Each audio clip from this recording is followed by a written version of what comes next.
fellas. I'm not an alien.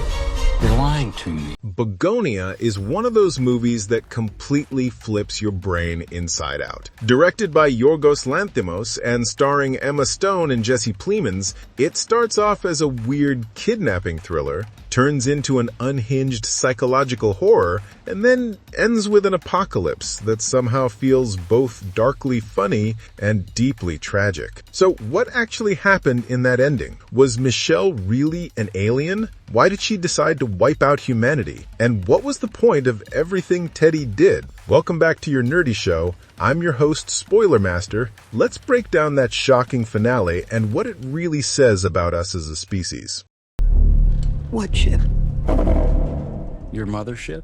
Michelle Fuller, the alien CEO. For most of the film, Michelle Fuller, Emma Stone's perfectly composed pharmaceutical CEO, is the definition of denial. From the very beginning, when Teddy and Don kidnap her because they believe she's secretly an alien controlling humanity, she mocks the accusation. She calls it absurd, plays along sarcastically, and tries every manipulation tactic possible to escape. But as the story goes on, her behavior becomes harder to read. Every little line, every reaction starts to feel off. And in true Yorgos Lanthimos fashion, nothing is ever straightforward. We start wondering whether Michelle's calmness is just arrogance, or if she's hiding something bigger. When she finally admits to being an alien, it's during a desperate moment, an attempt to calm down Teddy's growing madness. So at first, we take it as another one of her manipulations. But the ending flips that completely. Because yes, Michelle really is an alien. The final act reveals that Michelle is actually an empress from the Andromeda galaxy, sent to Earth on a mission to help humanity suppress its darker impulses. She's been running her pharmaceutical empire as a cover, experimenting with drugs meant to control aggression and violence. Her sleek corporate empire was in reality a front for something far more cosmic.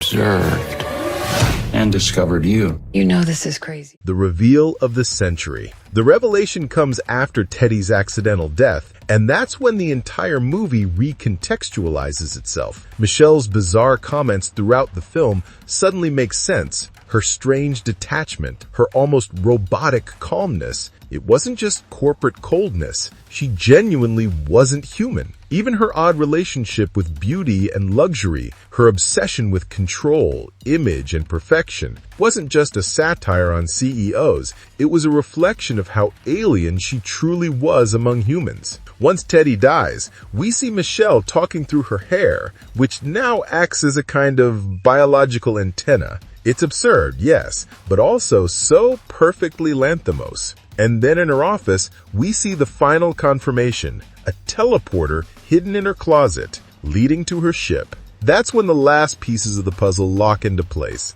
Teddy wasn't crazy after all, but that realization doesn't vindicate him. Because as the movie makes painfully clear, Teddy's obsession and violence prove Michelle's point about humanity's inherent flaws. But you've convinced 7.5 billion people that they're not your captives. So why did Teddy target Michelle in the first place? Was it really about aliens or something much more personal? Underneath the conspiracy and paranoia, Teddy's motivation is rooted in trauma. Years before the events of the film, Teddy's mother participated in a drug trial conducted by Michelle's company. That drug went horribly wrong. It killed several test subjects and left others in permanent comas. Teddy's mother was one of them. While the company offered compensation and lifelong care, Teddy's rage never healed. Over time, it twisted him. He began to see Michelle not as a person, but as a symbol of everything wrong with the world. The greed, the power, the inhuman detachment of the elite. So when conspiracy theories about Michelle being an alien started spreading online, Teddy grabbed onto them like gospel. It gave his pain meaning. It gave him someone to blame. And that's what makes his character so compelling. He's not just delusional. He's broken by a world that already feels alien to him. The line between she's a monster and she's an alien blurs. For him, it's one and the same. But the ultimate irony is that Teddy In trying to expose the monster, becomes one himself. His interrogation methods grow brutal, his sanity slips, and his paranoia consumes him. He becomes the very embodiment of the human aggression Michelle later condemns. So when Michelle decides humanity is beyond saving, Teddy's behavior becomes the proof she needed. The alien's judgment. After Teddy's death, Michelle finally drops the facade. She returns to her company, reconnects with her alien superiors, and admits that her mission has failed. Through her conversations with them, we learn that the Andromeda species has been intervening on Earth for centuries, trying to guide humanity away from destruction. They supposedly had a hand in ancient civilizations like Atlantis, each time attempting to correct human behavior through genetic or chemical means. But every attempt failed. Humans always found a way to turn progress into violence. Evolution, Michelle explains, corrupted the human genome, leading to the aggressive, self-destructive instincts that define the species. Her pharmaceutical experiments, the drug trials, the research, were her last effort to change that. She hoped she could chemically suppress human cruelty, but Teddy's actions shattered her illusion. To her, he represented the futility of trying to fix humanity. And so, Michelle makes the ultimate decision to end it all. In the final, haunting moments of Bugonia, Michelle ascends to her office rooftop and looks out at the skyline. The world she's lived in for decades now feels painfully foreign. Despite all her detachment, there's real emotion in her eyes. She takes out a small orb, a device that looks almost fragile, and activates it. What follows is quiet, almost serene. The orb expands into a shimmering dome, encapsulating the planet's atmosphere, and with a single pulse, every human being on Earth drops dead. Instant. No fire, no chaos, just silence. The only living creatures left are animals. Birds continue to fly. Dogs wander the empty streets. Nature carries on, free from human interference for the first time in millennia. Michelle watches this unfold from above, tears streaming down her face. She isn't triumphant, she's devastated. And that's what makes the ending so powerful. It's not about revenge or superiority, it's about disappointment. She genuinely tried to help humanity, and humanity failed her. The ironic tragedy. What makes Bugonia so fascinating is how it turns a ridiculous premise, a CEO is secretly an alien, into a profound commentary on human behavior. Michelle's alien nature isn't just a plot twist, it's a metaphor. She represents the cold, detached otherness of power and privilege. The people at the top, the billionaires, the CEOs, the elites, they already live in a world that's alien to the rest of us. And Teddy's rage, his desperate need to bring her down, mirrors how many people feel powerless in the face of those systems. But the movie never picks sides. It exposes both as extremes. Michelle's cold superiority and Teddy's violent desperation. Both destroy everything they touch. When Michelle wipes out humanity, it feels like a tragic confirmation of the film's thesis. No one was ever capable of understanding the other. Not human to alien, not rich to poor, not oppressor to oppressed. It's a bitterly funny but horrifying punchline. Teddy was right, but his righteousness doomed the world.